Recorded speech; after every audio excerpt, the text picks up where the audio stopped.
So the next sample or skill is the similar curves skill.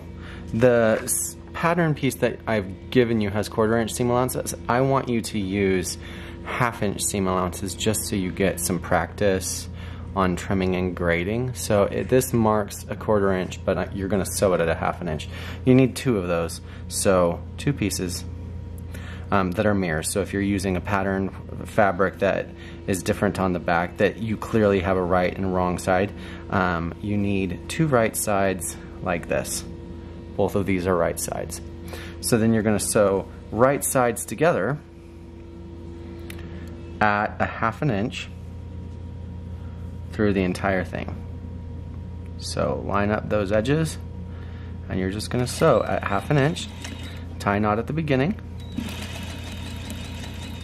and we're sewing at a 1/2 inch the entire length.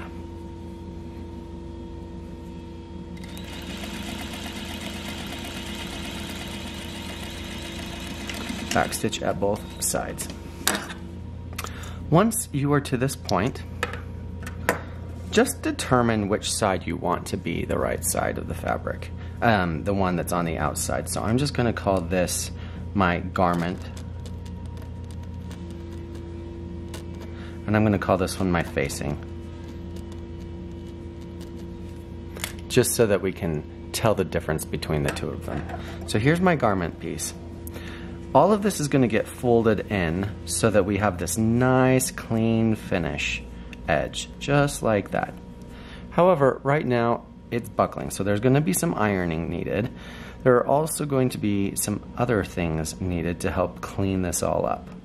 So what I'm going to do is open it back up, and one of these sides needs to get trimmed shorter so there's less bulk back here. So currently I have 1/2 inch seam allowance on the garment side as well as on the facing side.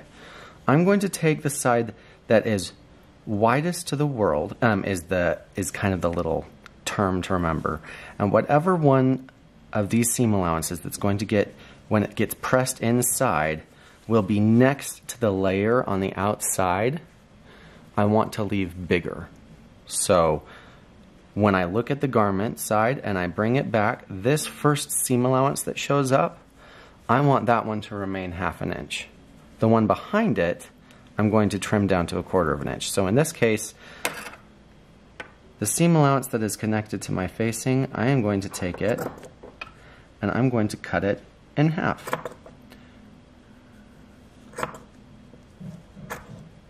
I'm just going to trim all of that off. Try not to clip your other seam allowance, try just to clip the single layer. If you've got multiple layers, then if there were another layer between these 2, then I would trim it at like between a 1/4, at like 3/8 of an inch is what I would trim that one out. Once you have that trimmed, notice this angle right here, it gets wider as it extends out. So if I try and fold all of this inside, like I'm going to do, I'm going to end up with a whole bunch of extra fabric trying to lie flat, and we don't want it to try and have to lie flat. So what we're going to do is we're going to notch, and that means it's different than notching for like marking. This kind of notching is to take fabric out. So I'm just going to go in and cut out little tiny wedges like that,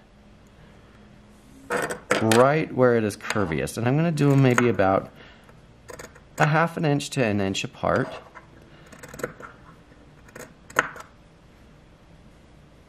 So 1/2 inch to an inch apart, and I'm not going to go all the way into the seam line. I'm going to stop about 1/8 of an inch away from the seam line.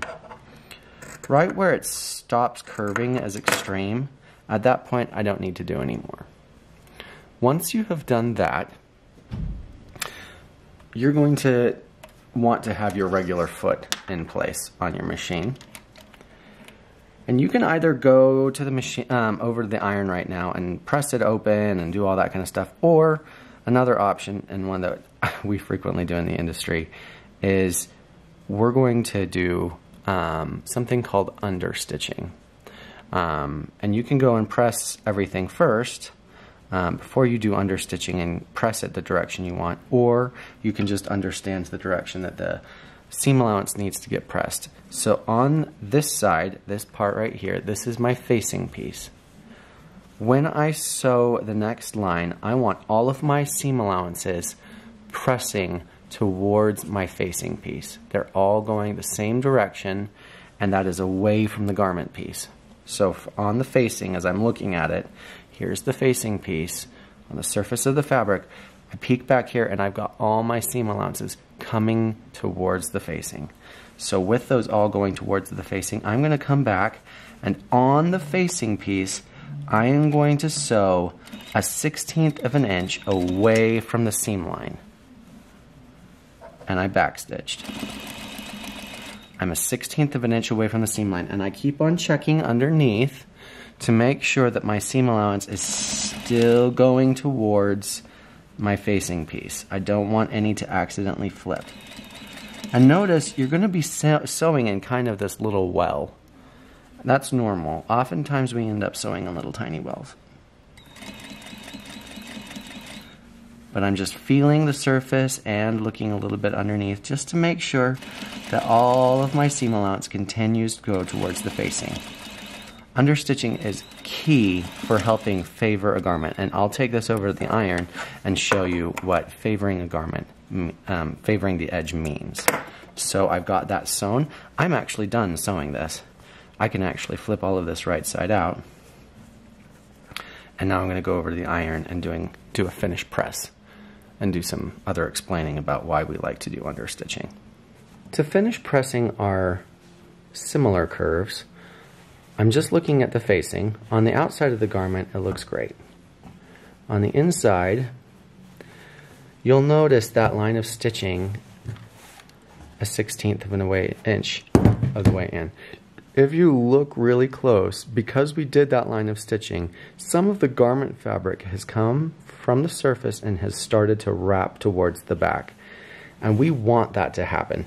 It's less than a 1/16 of an inch, up to a 1/16 of an inch that it wrapped, but what it does